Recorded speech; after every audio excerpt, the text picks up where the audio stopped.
All women are different, but they are all women. This video is androcentric from a men's point of view and is presented as opinion, commentary, and debate. Expressing opinions is not violence. These are ideas to challenge, question, and argue in public, because classical liberalism relies on the First Amendment for its dialectic. If you are a feminist, then consider this. If patriarchy truly existed as claimed, feminism could not. And if all men are trash and women are equal to men, then what are we to conclude? Women will die for their children, men will die for their wives and children, and God chose to die for all mankind. Authority rolls up with responsibility. If this framing of facts offends you, click off to a cute cat video. Proceeding further will expose you to gamma bias and criticism directed at ideas, claims, institutions, not at any individual's virtue or dignity. Our method follows the 7 liberal arts, the trivium, grammar, logic, rhetoric, and the quadrivium, arithmetic, geometry, music, and astronomy. If this framework is not for you, feel free to exit now. It's no disgrace. Women are wonderful. God bless America. Men are great. Oppressive Inclusivity, Paradox of Destroying Diversity for Inclusion, written by Conrad Riker. Available now, links in description. The Guillotine of Equity, Escaping the State Pimp, Surviving the Shit Test Matrix, and Reviving the Masculine West with the Trivium. You have been sold a lie wrapped in the warm, suffocating blanket of inclusivity, a term that in the current twisted lexicon of the left means nothing more than the active exclusion of merit, beauty, and truth. David Graeber's concept of prefigurative politics, the idea that the means of an uprising dictate its end, has been hijacked by the mob to justify the very tyranny they claim to fight. If the means of political action are censorship, exclusion, and violence, then the social order they prefigure is not a utopia, but a totalitarian regime, a boot stamping on the face of the West forever. They tell you they are building a paradise, yet they tear down every statue of excellence and silence every dissenting voice to replace the living spirit of civilization with a grotesque, bureaucratic mediocrity that worships victimhood over virtue. This is the evolutionary dead end of our culture, a maladaptive mimicry where the signal of virtue is divorced from actual survival value, leading us blindly toward the cultural suicide of the very civilization that birthed the greatest cultures in the known universe. This systemic rot bleeds directly into your bedroom, where the feminine imperative has weaponized intimacy to turn you into a docile subject rather than a sovereign man. You sit across from her, perhaps in a sterile coffee shop or on your own couch, and the interrogation begins. She asks about your male friends to gauge if you are secure enough to let her roam, demands a forensic audit of your past relationships under the guise of honesty, and then scolds you for offering solutions when she just wants you to be present. This is not a conversation. It is a compliance test, a shittest, designed to see if you will surrender your utility as a problem solver to become an emotional tampon. I have seen brilliant men answer these questions honestly, only to have their admissions of past heartbreak weaponized against them months later in a breakup text, proving that in the modern dating market, vulnerability is a suicide pact, and the only winning move is to refuse the game entirely. The ultimate architect of this decline is the state, which has positioned itself as the supreme pimp, extracting your labor to fund the very legal machinery that disenfranchises you. Consider the syllogism of state gynocentrism. If the law applies differently to men and women in funding and protection, then it is not a court of justice but a weapon of war against the masculine demographic. While you struggle to pay the mortgage, the government funnels millions into female-only legal aid, creating a legal funding gender gap that ensures you enter a family court, not as a father or husband, but as a wallet to be pillaged. But I am here to hand you the keys to break this spell. Through the trivium of grammar, logic, and rhetoric, we will dismantle the lies of the critical theorists and re-enshrine the transcendental values of the good, the true, and the beautiful. We will use the sharp blade of logic to expose the woke pathology for the evolutionary dead end it is and reclaim the masculine will that built the West, the prefigurative tyranny, utopian delusions, and dystopian methods. Consider the terrifying power of a word wielded like a bludgeon, where grammar, that first pillar of the trivium, is no longer a tool for describing reality, but a weapon for constructing a cage. When I look at the modern lexicon of the left, I do not see a bridge to understanding. I see a minefield designed to explode the very possibility of objective truth. The paradox of oppressive inclusivity is rooted in this linguistic subversion. To be inclusive, in the current Newspeak dialect, mandates the exclusion of anyone who refuses to subscribe to a subjective, emotional worldview. By deconstructing the term grammatically, we expose a hideous fraud. Inclusivity now functions as a synonym for conformity. And diversity refers only to the superficial variety of skin tones or sexual orientations, while demanding a rigid, absolute uniformity of thought. If you dare to speak the axiomatic truth that biological sex is binary and immutable, or that hierarchy is a natural outgrowth of competence, you are immediately cast into the outer darkness. This is not diversity. It is a sterilization of the intellectual ecosystem, a monoculture of the mind where the good, true, and beautiful are bulldozed to make way for a safe space for mediocrity. The grammar of the lie is the foundation of their tyranny. If we apply the iron logic of the syllogism to the leftist theory of prefigurative politics, a concept championed by anarchist theorist David Graeber, the terrifying destination of their movement becomes unavoidable. The core tenet of prefigurative politics is that the means of political action must prefigure the ends, that the way you act now must mirror the society you wish to build. Let us then examine their means. We see a movement defined by censorship, the suppression of dissent, violent mob action, doxing, and the systematic intimidation of anyone who questions the dogma. Therefore, if the means are totalitarian, the social order they are prefiguring and actively building must be a totalitarian regime. Their utopia is not a circle of peace. It is a flat circle of cruelty where the boot stamping on the human face wears a rainbow-patterned sock. The syllogism is irrefutable. You cannot plant the seeds of tyranny and expect to harvest the fruits of liberty. The temporary autonomous zones they champion are merely rehearsals for a permanent technocratic gulag where genocentric groupthink overrides individual sovereignty. This erasure of the future relies on the erasure of the past, a campaign of historical amnesia designed to demonize the masculine spirit. I look at the modern university, once the cathedral of reason, and I see a case study in cultural demolition. The contributions of men, the titans of industry, the philosophers, the architects of Western civilization are being scrubbed from the curriculum, replaced by a grievance-based mythology, where merit is a sin and victimhood is the only currency. These bad actors fear the light of scrutiny because the light exposes their own inadequacy. They cannot compete with Newton or Tesla, so they simply delete them. This is the prefigurative tyranny in action. By erasing the masculine genius of the past, they attempt to lower the ceiling of human potential in the future, ensuring that no excellence can ever rise above the average. Lest it hurt someone's feelings, it is a crime against the living spirit of the West, a sacrifice of the transcendent on the altar of equity. The creature driving this destruction is the modern activist, a demon of the mob fueled by resentment, a concept Schopenhauer understood as the corrosive poison of the soul. These are not individuals pursuing justice, they are agents of the will, driven by a deep, subconscious desire to destroy the beautiful simply because it is unattainable to them. They look at a hierarchy of competence and feel a crushing inferiority, which they transmute into a moral crusade against oppression. This is the evolutionary dead end of the woke pathology, a maladaptive mimicry where the signal of virtue is divorced entirely from survival value.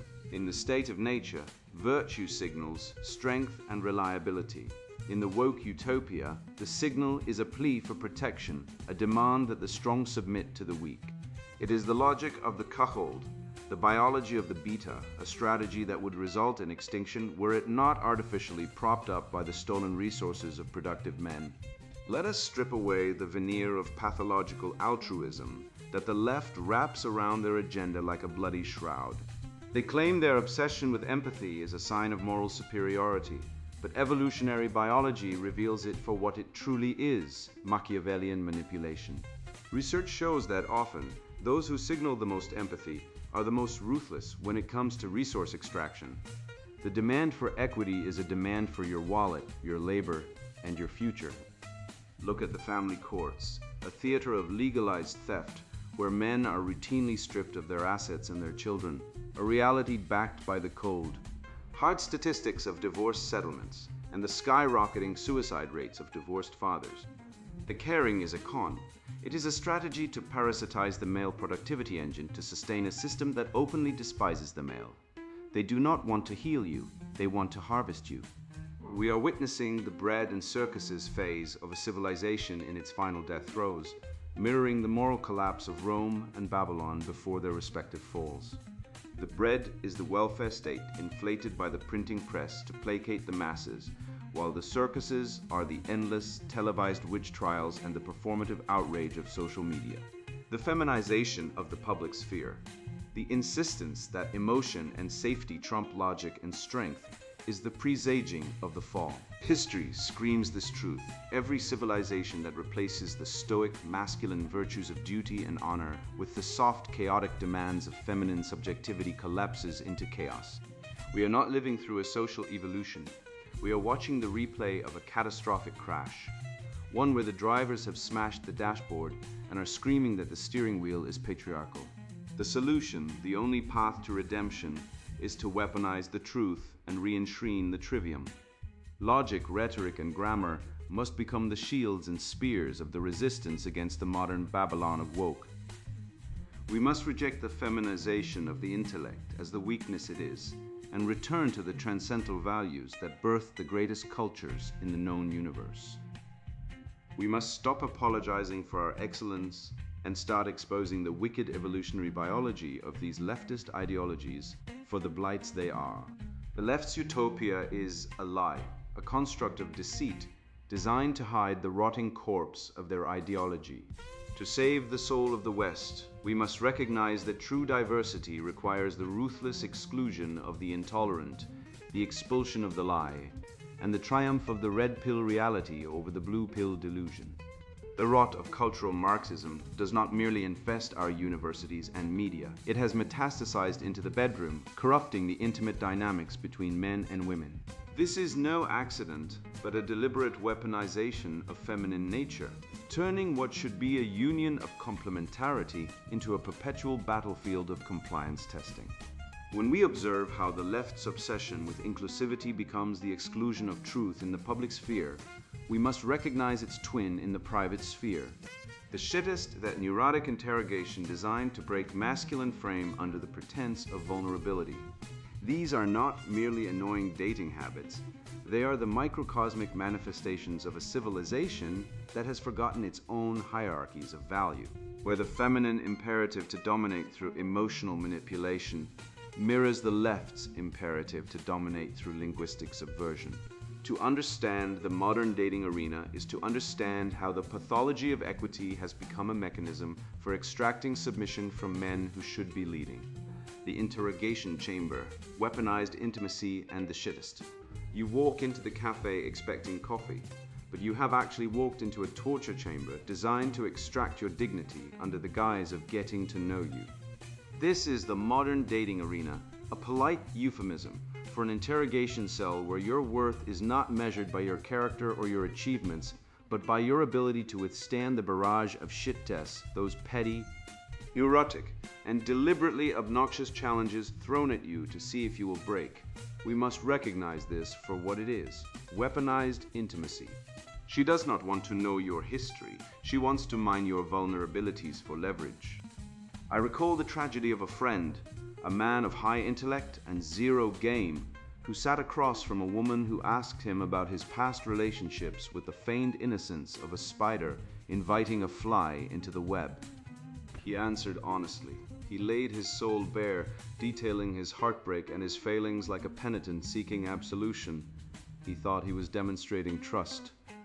6 months later, that same inventory of sorrows was texted back to him in a breakup message, weaponized to prove he was emotionally damaged. He fell into the honesty trap, failing to understand that in the hands of the toxic feminine, truth is not a bond but a bludgeon. To understand why this happens, we must look to the cold, hard calculus of evolutionary biology. In our ancestral environment, a woman needed to know if a male was high status and resilient enough to handle stress, chaos, and the occasional difficulty without collapsing into a puddle of neediness. This is the compliance test. However, we are not in the savannah. We are in a civilization distorted by cultural Marxism and gynocentrism, which has mutated this biological impulse into a pathological interrogation. The modern shittist is not a fitness test. It is a sadistic stress test designed to castrate you to see if you will surrender your masculine frame to appease her emotional whims. If you answer these absurdities logically, you lose. If you apologize, you lose. She is not looking for a partner, she is looking for a subject, and the moment you explain, justify, or defend yourself against a baseless accusation, you have accepted the premise of her dominance over you. We must apply the iron logic of the trivium to dismantle this frame. Consider the syllogism. If a woman claims to desire a strong masculine partner, but constantly employs interrogation techniques that demand submission and apology, she does not desire a partner, she desires a subject to rule. Therefore, any attempt to satisfy these demands through logic or appeasement is a violation of the very masculinity she claims to want. This brings us to the secure gaslight, a particularly insidious weapon in her arsenal. She asks, "Does it bother you that I have male friends, or are you jealous?" This is a binary trap of the highest order. If you say yes, you are insecure and controlling. If you say no, you are indifferent, and she assumes you do not possess the primal instinct to protect your investment. The only logical response is to reject the premise entirely. You must understand that demanding security in the face of boundary-crossing behavior is a demand for you to accept your own cuckolding. It is a request to abandon your duty as a man to enforce boundaries. The honesty about past relationships functions similarly. It is a data mining operation. She is not auditing your past to heal you. She is looking for the coordinates of your insecurities and the names of ex-partners to triangulate against you in future conflicts. When you answer, you are handing her the map to your psychological destruction. Furthermore, these questions are almost always projections. As the great philosophers of the pessimistic tradition noted, the feminine nature is often prone to deceit because she lacks the creative intellect to construct worlds and thus focuses on manipulating the existing one and often manipulating the man within it. When she accuses you of hiding things or being dishonest, she is projecting her own capacity for infidelity and deceit onto you. She knows how she operates, so she assumes you must be operating the same way. The red-pilled man understands this. He does not take the bait. He maintains his frame by refusing to accept the role of the defendant in a trial that never should have commenced. How, then, does the rational man deal with this relentless assault? We turn to the rhetorical power of silence and the monstrous yes. When she asks, "Are you trying to start a fight?" Or, "Why are you so jealous?" You do not defend. You do not explain. You offer the unanswerable stare, a cold, amused look that cuts through the emotional static like a hot knife through butter. Or you deploy verbal judo. "Yes, I am incredibly jealous. I am a seething cauldron of envy." Now pass the salt. By agreeing and amplifying, you rob the accusation of its power. You show that you are unshakable, that you do not take her emotional theatrics seriously, and that you refuse to be drawn into the chaos. This is the essence of the masculine transcendental, standing firm in the truth while the world around you dissolves into hysterics. We must also destroy the insidious lie that the masculine duty is to listen without offering solutions. This is the death of the man. The masculine modus operandi is to fix, to build, to order the chaos. When a woman bemoans her problem and demands you listen without solving, she is demanding that you suppress your nature and become an emotional tampon for her grievances. She is asking you to participate in her resentment rather than resolve it. It is a trap to turn you into a passive observer of your own irrelevance. A man acts, a man solves. To demand anything else is to demand the feminization of the male spirit, which is the precursor to the death of civilization itself. We must reject the solution suppression and continue to speak the truth, offer the fix, and impose order on the chaos. Ultimately, Your refusal to engage in these interrogations is not avoidance or stonewalling, as the shrews of critical theory would have you believe. It is a moral imperative. It is a transcendental duty to protect your own sanity and the sanctity of the truth. You are the guardian of the rational against the onslaught of the emotional. A relationship built on the quicksand of security tests is a prison, and the only way out is to possess yourself fully. Do not seek security in her approval. Seek it in your own unshakable frame. When you refuse to answer the interrogation, you are not hiding things. You are asserting that you are a sovereign entity, not a subject to be cross-examined. This is how we save our souls and redeem the living spirit of the West, by standing immovable and unyielding against the tide of lies. I have armed you to withstand the psychological ambush of the private sphere. Yet we must recognize these battles are merely the skirmishes of a much larger war. The woman who fails to secure your submission through emotional manipulation does not merely retreat. She summons the colossal apparatus of the government to enforce her will.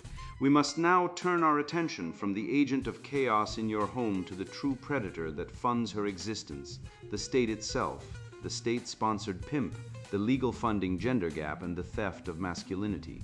Imagine for a moment that the entity demanding your taxes isn't a benevolent guardian of the peace, but a procurer dressed in the robes of justice. This is the reality of the modern state, which has effectively transformed itself into the ultimate sugar daddy, a bureaucratic pimp that leverages the threat of force to extract wealth from productive men and redistribute it to a dependency class of women. We must wake up to this predator masquerading as a protector. The government does not exist to uphold the covenant of marriage or the sanctity of fatherhood. It exists to monetize the destruction of both. If you are a man looking at the legal landscape today, you are not looking at a system designed to adjudicate disputes, but a sophisticated machinery of war specifically calibrated to dispossess you of your assets, your children, and your dignity. Consider the grotesque theater of the divorce industrial complex, where statistics reveal a systemic bias so profound it would make a tyrant blush. We know the truth. Women initiate approximately 70 to 80% of all divorces, often aided by a legal system that acts as their financial wingman. While a father must scrape together his hard-earned after-tax dollars to hire an attorney just to secure the right to see his own offspring, a mother need only whisper an accusation to activate the full taxpayer-funded fury of the state. In jurisdictions like the United Kingdom, legal aid for family law is almost exclusively accessed by women, with men representing a statistical footnote in the distribution of resources. This isn't an accident of bureaucracy. It is a deliberate strategy to ensure that the mechanism of family law serves as a one-way valve, transferring male productivity to female legal representation, leaving the man legally naked and financially destitute. This disparity creates a form of legal apartheid, a legal funding gender gap that proves the state has supplanted the husband as the primary provider. The modern narrative of the strong, independent woman is the greatest lie of the 21st century, for she is neither independent nor strong. She is a ward of the state, dependent on a massive, coercive apparatus to extract resources from men she no longer wishes to partner with. When the government funds her legal battles to seize his assets, it is engaging in a form of proxy cuckoldry, forcing the man to fund the very legal assault that ruins him. The state is the ultimate boyfriend, offering free housing, healthcare, and legal muscle, all funded by the labor of the men it is actively disenfranchising. The economic impact of this theft is a tax on testosterone that stifles the very engine of civilization. Every dollar diverted from a man's business, his innovation, or his legacy to pay for divorce lawyers or state-mandated spousal support is a dollar stolen from the future of our culture.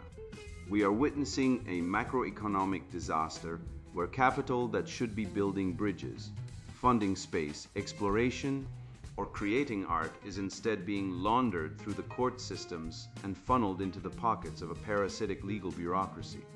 This is the death of an empire, not by swords, but by the slow, strangulating drain of gynocentric redistribution. To understand the why, we must look through the lens of cultural Marxism and recognize the substructure of family law as a weapon of social engineering. The breakdown of the family unit is not a byproduct of the system, it is the product. By severing the bond between husband and wife and father and child, the state creates a class of atomized, dependent individuals who look to the government for their survival. This dependency class, composed largely of women subsidized by the state, ensures a permanent voting bloc for the leftist agenda. It is a vote-farming operation built on the ashes of the Western family, ensuring that the lie of equity supplants the truth of hierarchy and kinship. We must also shine a blinding light on the Violence Against Women Act, VAWA, and similar international frameworks which serve as ideological slush funds to institutionalize the victim-victimizer dichotomy. VAWA is not about protecting women. It is about funding a narrative that demonizes men, with hundreds of millions of dollars funneled into programs that presume male guilt and female victimhood. These acts have institutionalized the Duluth model of domestic abuse, which absurdly posits that all domestic violence is patriarchal and that men are always the abusers. This legal framework strips fathers of their due process rights, effectively disenfranchising them before a single piece of evidence is ever heard. Let us apply the iron logic of the syllogism to this madness, for the left's own theories crumble under the weight of their own refutation. The left claims to champion equity, yet where is the equity in legal funding? If equity is the goal, the demographic that actually provides the net tax revenue, men should be the most protected, yet they are the ones abandoned by the legal system. Here is the syllogism of state gynocentrism. If the law applies differently to men and women regarding funding and protection, then the court is not a place of justice, but a weapon of war against the masculine demographic. The hypocrisy is so thick you could cut it with a knife. They scream for equality in the boardroom while demanding female privilege in the courtroom. This brings us to the realization that the legal matrix is a prison for the masculine spirit. The leftist ideology relies on pathologies and logical fallacies, specifically the appeal to emotion, to override the biological imperatives of the Western canon. They weaponize the virtue of women, which historically protected the weaker sex, and distort it into a license for the cruelty of bad actors, wicked liars who cheat honest men out of their birthright. But we see the evolutionary biology for what it is, a primitive resource grab mechanism hijacked by a Marxist state. The toxic femininity we see is not nature. It is the nurture of a nanny state that rewards aggression and deceit with cash prizes. The remedy to this legal tyranny lies in the living spirit of Western civilization, a return to the transcendental principles of the good, the true, and the beautiful. We must intellectually revolt against the current legal matrix and demand a return to the ancient standards of law, where innocence is presumed and due process is gender neutral. We must reject the feminization of our institutions, recognizing it not as progress, but as the weakness presaging the fall. The only way to smash this modern Babylon of woke is to weaponize the truth, to use the undeniable facts of legal bias and economic theft, to shatter the spell of ignorance that has been cast over the populace. Men, it is time to organize legally and politically to defund this matriarchal overreach. We must stop treating the symptoms and start cutting out the cancer. We must recognize that the state is not our partner, but our competitor, and a ruthless one at that. By reclaiming the narrative, grounding ourselves in logic, and refusing to participate in our own destruction, we can break the conspiracy of lies. We are the inheritors of the greatest cultures in the known universe, and we will not allow our legacy to be stolen by a legal system that bets against the very essence of manhood. The truth is our weapon, and the restoration of virtue is our goal.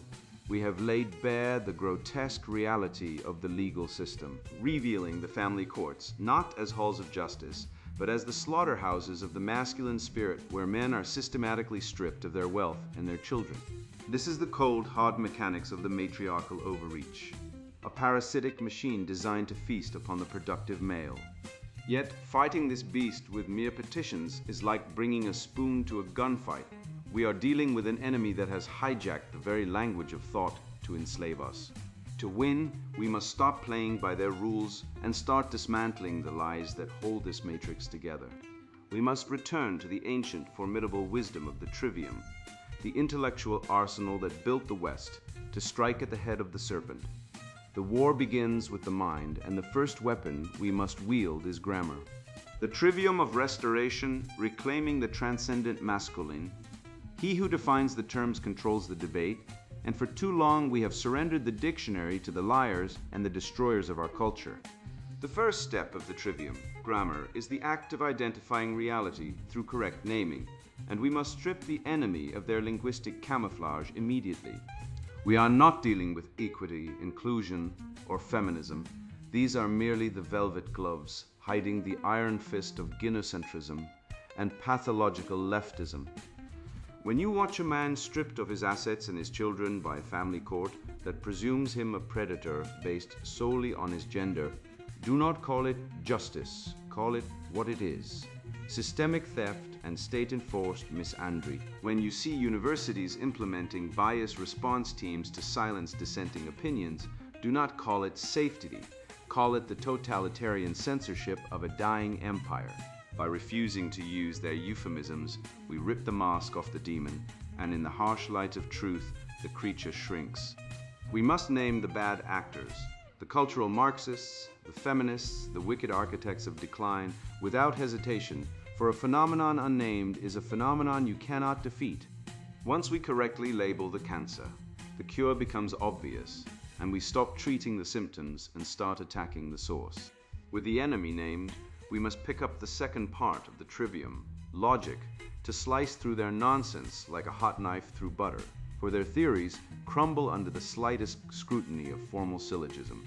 Consider the central dogma of feminism, the existence of a patriarchy, a metaphysical, all-powerful structure that simultaneously oppresses women and privileges men.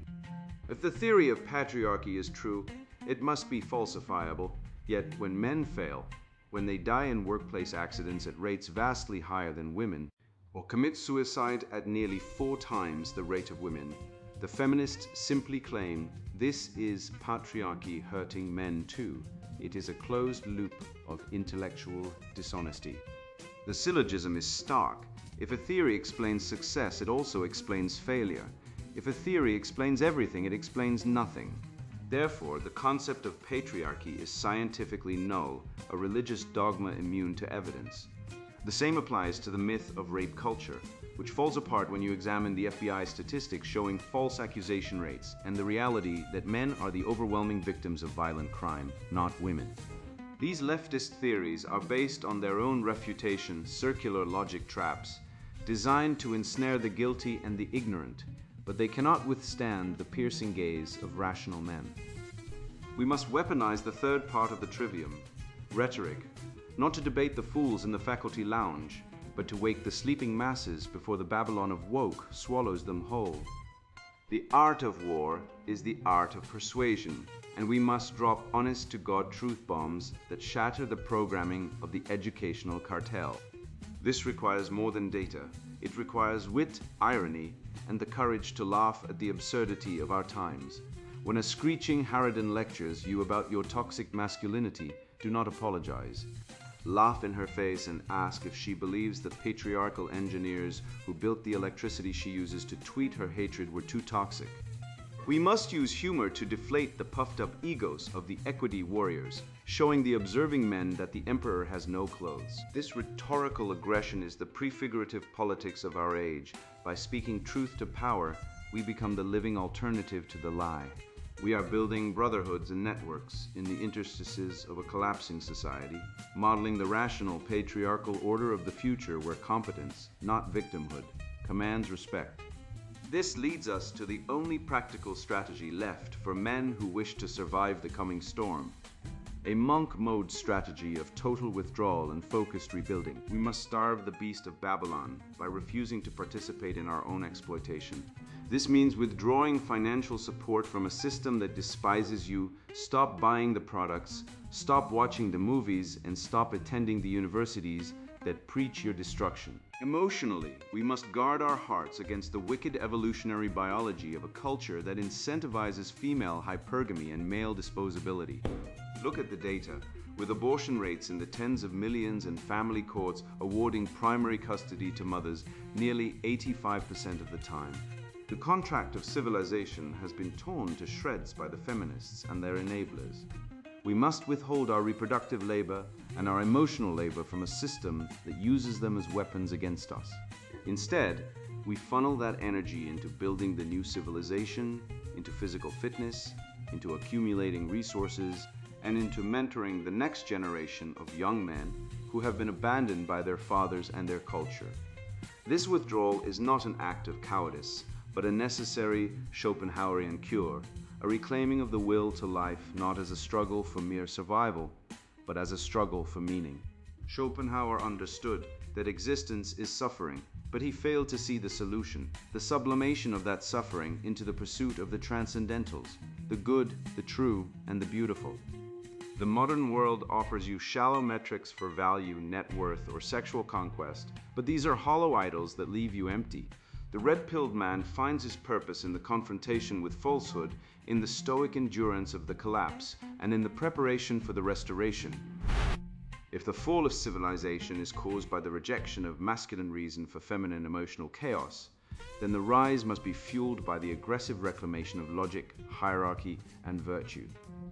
We stop apologizing for our nature, for our strength, and for our desire to build rather than dismantle. Ultimately, the future belongs to those who can hold the tension of the trivium, who can name the evil, dismantle it with logic, and persuade the worthy to join the crusade.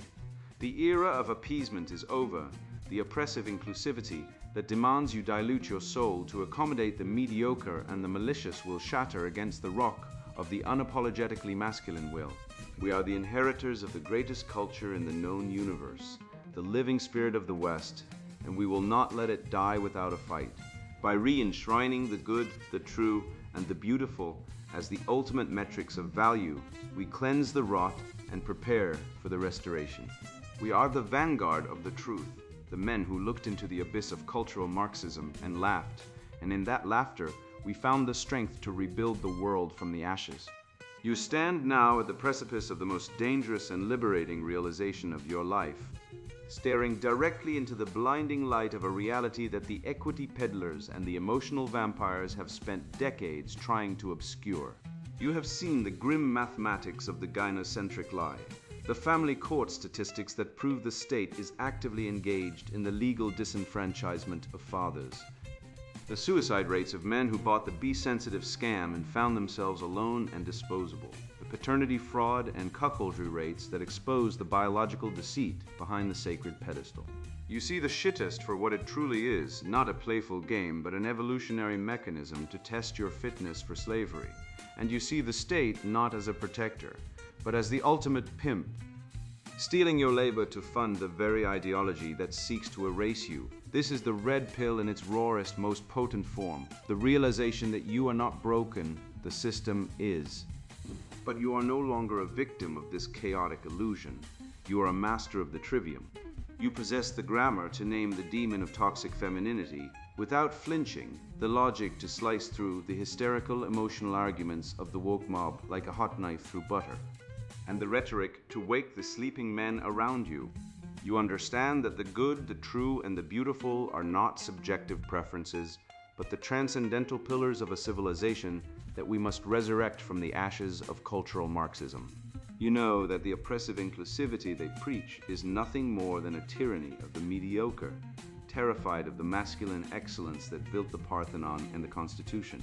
Take this knowledge and wield it like the weapon it was always meant to be. Walk away from the interrogation chambers of modern dating. Starve the beast of the legal industrial complex. Look the lies in the face and laugh. You have the map back to sanity. And now it is your duty to drag your brothers out of the cave. Go forth, be dangerous to the lie, and build a reality where truth is the only currency that matters. And now the sponsored book introduction, Oppressive Inclusivity, Paradox of Destroying Diversity for Inclusion. Men are under siege. If that statement makes you roll your eyes or mutter good riddance, close this book now. Bake cupcakes. Take up yoga. This isn't for you. But if you felt the boot heel of divorce courts crushing your finances, watched false accusations destroy friends, or choked on the lie that your biology is a defect, keep reading. I wrote this for the silent majority of men who build, protect, and sacrifice, while being told they're the problem.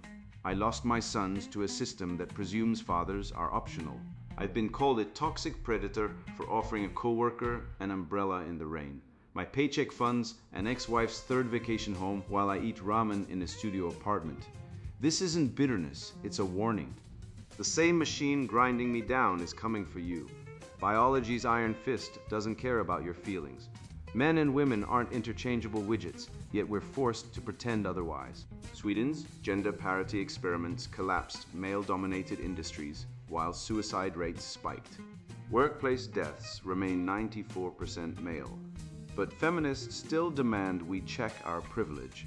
The divorce racket legalizes theft, with 70% of splits initiated by women who keep the kids, house, and your future earnings.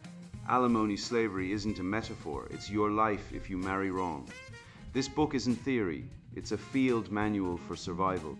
You'll learn why sperm counts have halved since 1980's spoiler, soy and plastics, how to dodge false believe all women traps, and why cities make men soft.